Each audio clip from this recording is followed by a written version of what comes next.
Welcome to NTD News Today. I'm Kevin Hogan. Let's take a look at our top stories. Deadly shootings over the weekend outside a nightclub in Tennessee and in a popular entertainment district in Philadelphia. We have the details. Bipartisan gun legislation is in the works, but will it be popular enough to get the 60 or more votes needed to pass the Senate?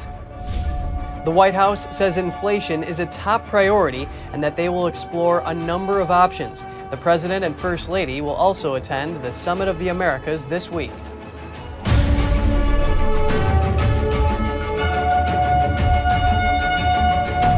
More deadly shootings in America over the weekend, including in Pennsylvania and Tennessee.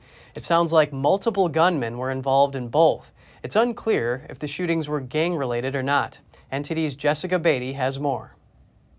This is the scene after gunfire broke out in downtown Philadelphia late Saturday night. Police said several active shooters fired into a crowd, killing at least 3 people and injuring 11 others. Yesterday was a dark day for Philadelphia. A surveillance video from the shooting shows people in the popular South Street entertainment district running in panic. Philadelphia police said a physical altercation between 2 men led to the shooting. These individuals eventually began firing at one another, with both being struck, one fatally. We also believe that the 2 other decedents, as well as a number of other shooting victims, were uninvolved in the initial altercation.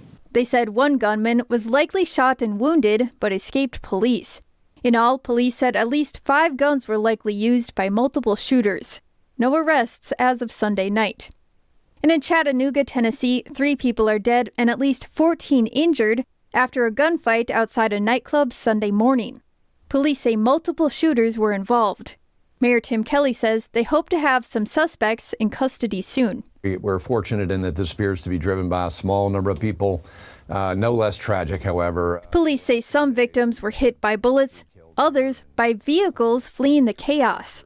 The motive for the shooting is unclear. And over in Wisconsin, the state's Department of Justice has identified the man who allegedly shot and killed a former judge as 56-year-old Douglas Udy.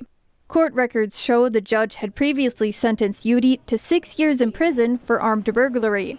Udy's accused of entering the home of retired Judge John Romer Friday morning and killing him. Officials say they found Udy in the judge's basement with an apparent self-inflicted gunshot wound.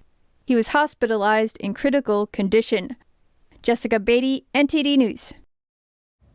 Democratic Senator Chris Murphy says he's confident but anxious about the bipartisan gun control legislation he's working on with Republicans. Murphy says there's a high chance of success on finding some common ground, but feels the consequences of failure are more significant than ever. NTD's Jeremy Sandberg tells us why. It's a test of the federal government. Senator Murphy says he is sober-minded, having been part of failed negotiations in the past. The Democratic senator says there are now more Republicans at the table talking about changing gun laws and investing in mental health since recent mass shootings shocked the nation. There's just a deep, deep fear for our children right now, and also a fear that government is so fundamentally broken that it can't put politics aside to guarantee the one thing that matters most to adults in this country, the physical safety of their children. Senate Majority Leader Chuck Schumer says he wants a deal this week. While Murphy doesn't know if it will be possible to vote this week, he hopes to have concepts to present to colleagues and make decisions toward a sustainable package within the next 5 days. Right now, we aren't exchanging offers between both sides. We are writing a piece of legislation together, collaboratively. Murphy says he doesn't want competing proposals on the Senate floor and is looking to gain support from both parties when it comes time to vote. We're trying to figure out what can get 60 to 70 votes in the Senate. How many more innocent Americans? President Joe Biden has claimed the Second Amendment is not absolute and urged Congress to ban so-called assault weapons. Biden also suggested restrictions on 9mm handguns, although the White House later walked back his comments. Murphy made it clear he thinks Biden should let Democrats negotiate with their Republican colleagues themselves. I've talked to the White House every single day since these negotiations began, but right now the Senate needs to handle these negotiations. According to Murphy, Biden's proposed ban on so-called assault weapons is not part of the bipartisan common ground he seeks. We are not going to put a piece of legislation on the table that's going to ban assault weapons. Murphy says he senses Republicans are aware the public needs definitive answers and won't stand in the way of common sense measures if they want to get reelected. We are talking about a meaningful change in our gun laws, a major investment in mental health, perhaps some money for school security that would make a difference. Red flag laws, tightened background checks for gun buyers that could include juvenile records, and possibly raising the age limit from 18 to 21 to buy semi-automatic weapons are on the table. I also agree that we're not going to do anything that compromises people's Second Amendment rights. We're not going to do anything that compromises the ability of a law-abiding American to be able to buy a weapon. Calling it a test of democracy, Murphy says it's also a test for the federal government to deliver during a moment of fierce anxiety among the American public. I think the possibility of success is better than ever before, but I think the consequences of failure for our entire democracy are more significant than ever. Out of the proposals in the package, Murphy thinks red flag laws, laws that allow guns to be taken away temporarily from individuals deemed a threat to themselves or others following a court order, are the most important. He says it's not just about getting more states to pass red flag laws, but helping states implement them with proper funding. Jeremy Sandberg, NTD News. Friends and family are mourning the death of a Texas man and his 4 grandsons who were killed by an escaped convict. Authorities say 66-year-old Mark Collins and his grandsons, ranging in age from 11 to 18, were killed by convicted murderer Gonzalo Lopez, who stole their pickup truck and later died in a shootout with authorities. The family's pastor described the family as having the greatest character, the deepest faith, and unrelenting kindness and love. The Collins family said in a statement, "These precious people who loved and were loved by so many will never be forgotten." Authorities believe Lopez confronted the family on Thursday. The Leon County Sheriff's Office has not specified how they were killed. The leader of a Mexican church pleads guilty. California Attorney General Rob Bonta announced he had secured a guilty plea and conviction on multiple felony counts of sexual assault against the head of a Mexico-based evangelical church that claims more than 1 million followers worldwide. Nason Joaquin Garcia is the leader of the Guadalajara-based church known as La Luz del Mundo, or Light of the World. He pled guilty to the counts involving 3 separate minors. The conviction comes ahead of the trial, which was set to begin today. Sentencing is currently scheduled for Wednesday. According to prosecutors, 5 victims, some of them minors, alleged that they were raped or otherwise sexually abused by Garcia. Prosecutors also cited a video in which Garcia is seen watching while a young boy has sex with a member of his own family. Internet sites say the church has between 1 million and 5 million followers worldwide in more than 50 countries, including many followers in the United States. This week, President Joe Biden and First Lady Jill Biden will be attending the 9th Summit of the Americas in Los Angeles. It's an event that brings together government officials worldwide. Among the issues on the agenda, economic prosperity. That's an issue that the White House is also placing high on its own to-do list. President Joe Biden says the U.S. is ready for a new phase of stable, steady growth coming out of the COVID-19 pandemic. Although the Labor Department says the country added 390,000 jobs in May and the unemployment rate held steady at 3.6%, not everyone sees the economic glass as half full. That hurricane is right out there down the road coming our way. We just don't know if it's a minor one or Superstorm Sandy. With the 2022 midterm elections about 5 months away, White House officials say they are focused on helping Americans as they pay more for many items, including gas. According to GasBuddy.com, the national average for a gallon is nearly $4.86 as of Monday. That's up almost $1.81 from 1 year ago. We have a strong economy now. People are working. Inflation's a problem. I will grant you that, and we will get it under control because we're going to stick with it until we do. Transportation Secretary Pete Buttigieg says the White House considers fighting inflation a top economic priority. There are a number of things that the president has proposed that we do that Congress could do. Lowering the cost of insulin, lowering the cost of childcare, lowering the cost of housing, things that would make a difference. Some good news for parents whose children only drink special formula. Store shelves will be stacked with it by June 20th. That's according to Abbott, the company that makes formula. Abbott says its specialty formula production has restarted at its Michigan plant. That's the plant that was closed by the FDA after they found bacteria that can be deadly to infants. The company says it's producing formula for babies who can't tolerate other formulas right now. Then it will move on to regular formula. A federal judge signed off on an agreement in May that laid out the steps the company needed to take to restart production. Other nations have been shipping formula to the U.S. to help with the shortage. A report from the CDC says melatonin poisoning in children has risen dramatically over the past decade. The report assessed melatonin ingestion among children, adolescents, and young adults aged 19 and under between 2012 and 2021. Melatonin is a hormone that the brain produces in response to darkness, which plays an important role in sleep. It's sold as an over-the-counter dietary supplement or sleep aid in the United States.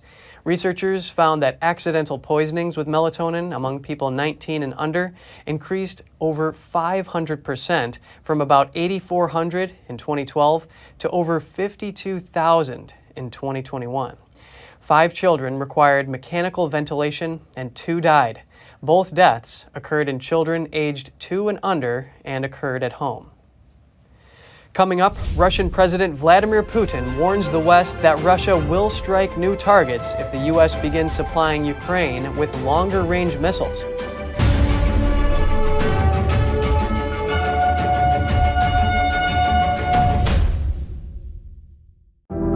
Secure, the true solution for your digital privacy and security.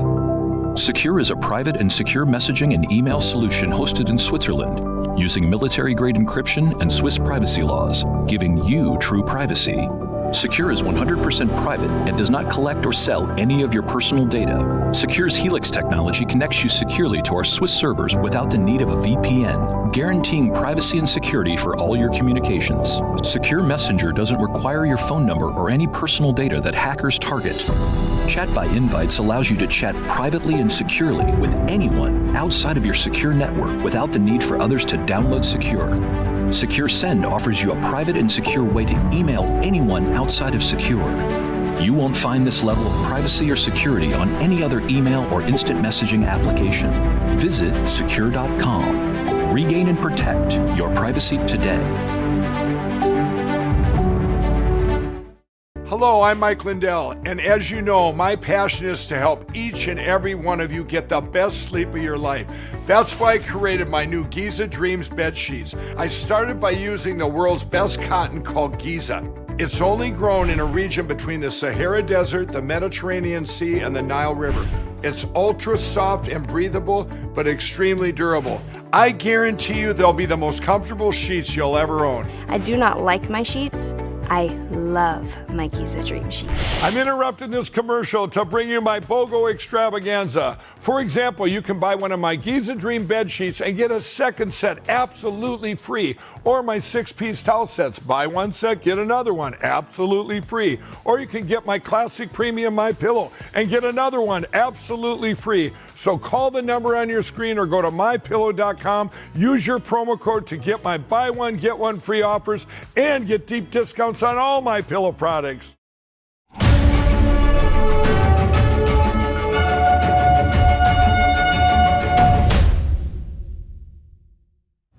Russian President Vladimir Putin sends out a warning to the West that Russia would strike new targets if the United States started supplying Ukraine with longer-range missiles. Meanwhile, fighting in the country's east intensifies. NTD's Andrew Thomas has more. Putin did not name the targets Russia planned to pursue if Western countries began supplying Ukraine with longer-range missiles. He said Western weapon supplies to Ukraine were designed to drag out the conflict. If they are going to be supplied, we'll make certain conclusions and use our own means of destruction, which we have enough to strike at those targets which we have not yet been hitting. Ukraine has been seeking multiple rocket launch systems to strike troops and weapons stockpiles at the Russian forces' rear. U.S. President Joe Biden announced plans this week to give Ukraine precision rocket systems after receiving assurances from Kyiv that it would not use them to hit targets inside Russia. Meanwhile, Ukrainian soldiers were manning their positions in trenches and shelters in Ukraine's Donetsk region on Sunday. The situation is difficult. We're beating out the enemy that came to our land. We must push them back from our borders so that they will never come again. Whoever of them doesn't want to go will leave this life forever. What they do to our children and women, how they destroy our cities, they have only one fate: either go back home alive or in plastic bags. They have been under regular fire from Russian troops, but so far they were able to hold their positions. Ukrainian servicemen say they want more weapon support, especially anti-tank weapons, which could help make a difference. What we need is support. We need more anti-tank weapons, though we have enough coming in our direction. With more anti-tank weapons, we would be able to destroy their tanks, to cause maximal damage, and the enemy will be forced to flee from where they came. This is our home, our land. We will not give it away in no case. We will fight for every piece of this land. Russia has concentrated its forces in recent weeks on the small eastern industrial city of Severodonetsk. After retreating in the city in recent days, Ukraine mounted a counterattack there. Andrew Thomas, NTD News.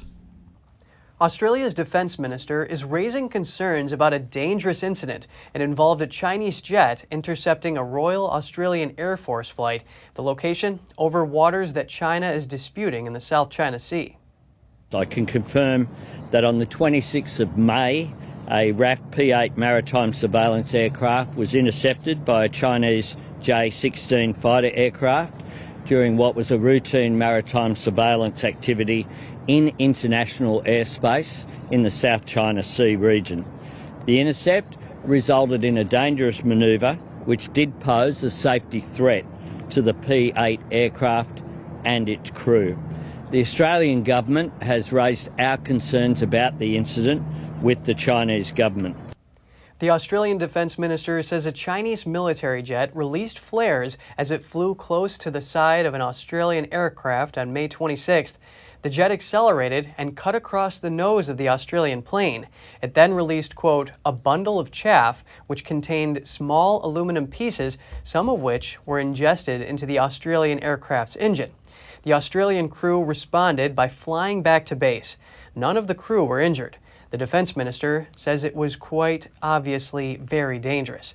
He stressed that the incident will not deter Australia. 3 months ago, a Chinese warship pointed a laser at a Royal Australian military aircraft. And a former Australian lawmaker has won a lawsuit against Google. The ex-deputy premier of the state of New South Wales says the site allowed defamatory videos on YouTube, which ended his political career. I'm happy that on the record now it's clear that Google allowed this to happen. I have been defamed. It was a campaign of abuse, especially online, and the racist slurs and the intrusion into my life and my home and my family is something that I think today has now been cleared and vindicated. The court ordered Google to pay John Barilaro $515,000. He also says the YouTube user that posted the videos apologized, and that's all he had been looking for. But he says Google still continued to host the defamatory videos, and they only removed the videos when the court ordered it.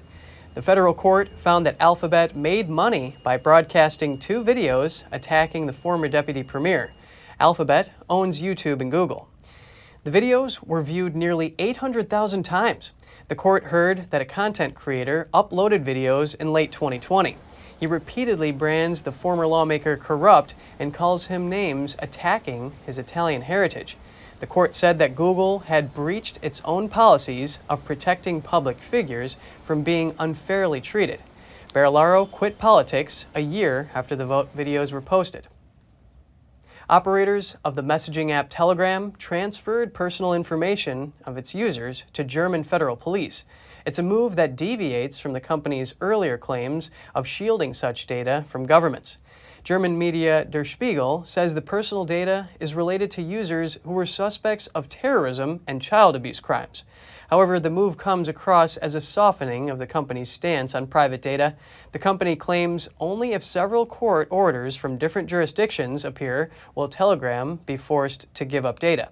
Telegram had become very popular with protesters and activists in Germany after other social media platforms turned more compliant to government requests. And still to come, a certain film sequel is staying ahead at the box office for its second weekend in a row. and find out what other films held top box office ratings. And thousands of rowers traveled through the canals of Venice in a rowing marathon. The event was created in 1974 to raise awareness about the problems of maintaining the lagoon city. We'll have more for you in just a minute here on NTD News.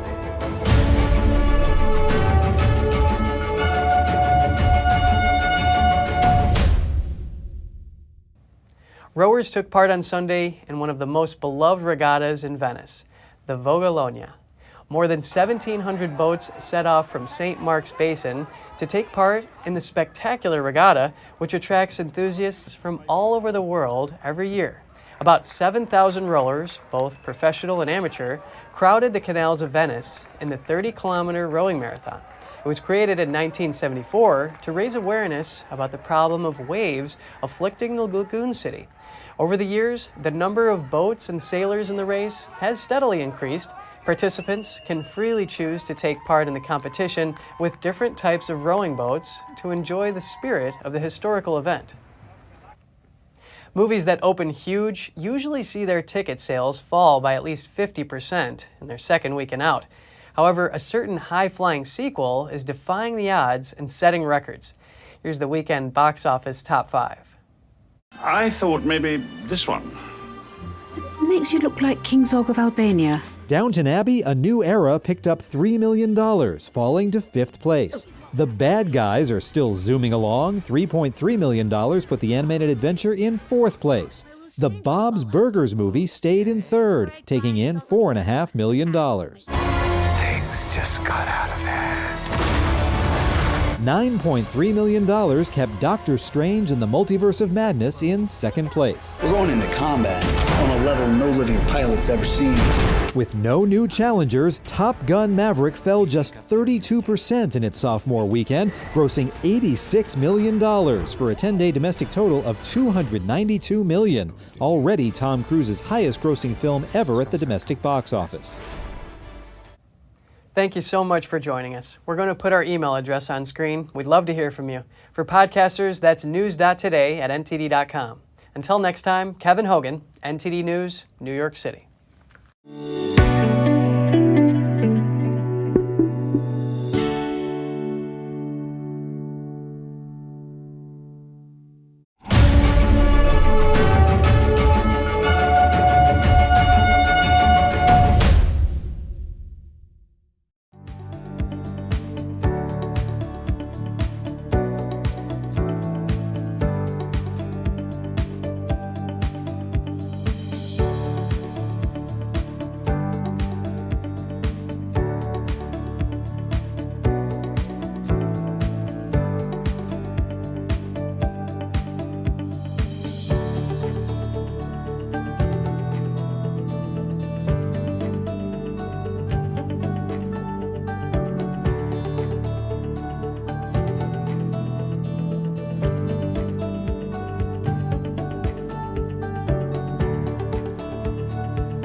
Thanks for watching us on YouTube. Did you know YouTube only keeps selective videos on its platform? So if you want to make sure you get the full picture, just subscribe to our newsletter. Go to newsletter.ntd.com and sign up. It's free.